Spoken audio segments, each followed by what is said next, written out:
Take it away.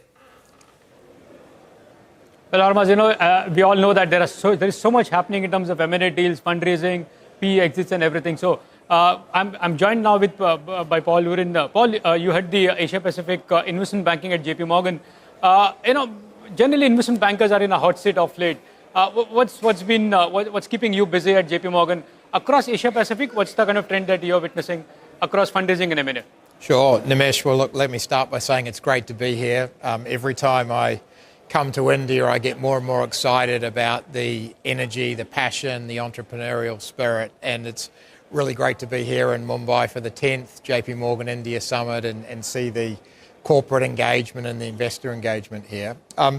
Across the Asia Pacific business for us, it's a year that really has exceeded our expectations that we had at the start of the year. And certainly when we went through some of the challenges around the introduction of tariffs in early April, it was quite difficult to be optimistic about what that may mean for deal-making activity. What we've obviously seen subsequent to that is a lot of corporates deciding that they have to get on and execute on their strategic agendas. So we've seen a lot of companies decide to access the capital markets, both ECM and DCM.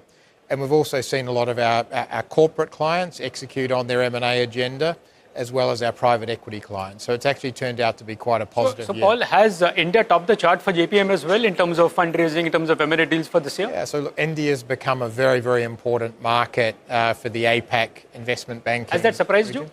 No, it hasn't. Really. I think those long-term structural trends that we've all observed in India over a number of years have obviously continued, and I think will continue and indeed will accelerate. So the investment in infrastructure, the policy support, the desire for global investors to have exposure to India, all of those things have been very positive, and I think they're going to continue for some time. That being said, in the short term, clearly investors and corporates will be a little cautious. There are a number of issues to work through, but in the long run, we're very, very optimistic about those structural drivers. Well, you've been doing investment banking for many years now, and you spoke about a couple of headwinds for Asia Pac, for global as well, the tariff issues, the geopolitical risk and all. In this kind of an uncertain environment, you see more M&A activity or more fundraising happening, or it's a bit subdued from a global client perspective? Yeah. So ordinarily, when volatility or uncertainty is high, boards of directors tend to be somewhat cautious and find a reason not to do things.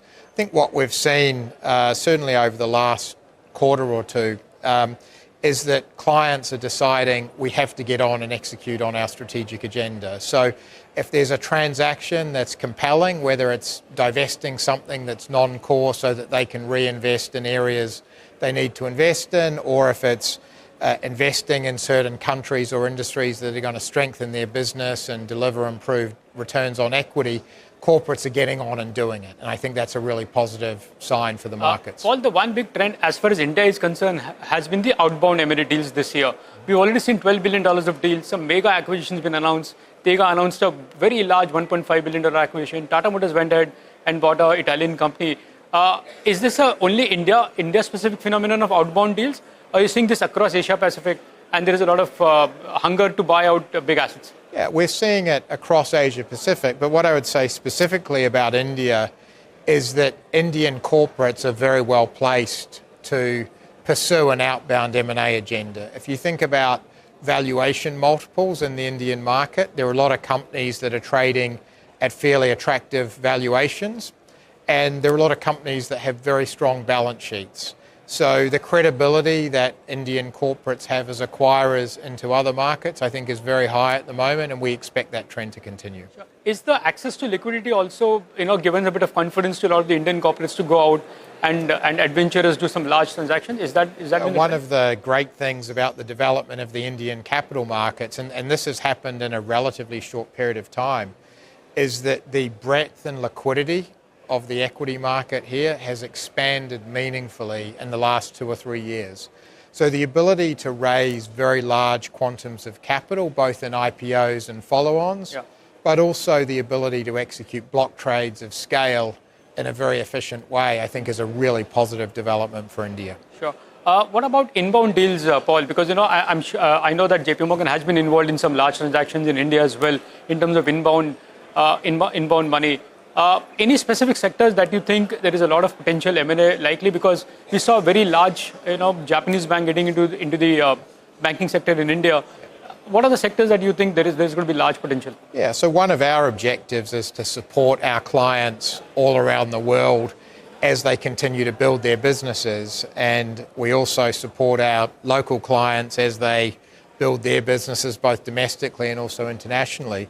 When we look at that theme as it relates to inbound M&A into India, a lot of our clients across industries including technology, financial services, the banks, the insurers, healthcare, consumer and other industries are very attracted to this market. Obviously, there are long-term structural tailwinds for the market.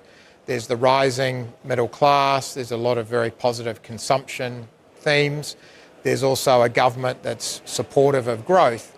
And so for a lot of companies that don't have a presence in India, this is a very important market to try and get access to. So while some of the metrics may look like there hasn't been that much activity that's happened yet in India, we're talking to a lot of clients globally about ways that they can expand their presence in India. I expect that you'll see a lot more transactions announced soon. There is a lot of interest in expanding presence in India, getting access to India's growth market. This is a very interesting conversation, but we need to get into a break because on the other side is also another interesting conversation where Gartner joins in, and they're predicting that AI spending globally, worldwide, will hit $1.5 trillion this year and scale up to $2 trillion next year.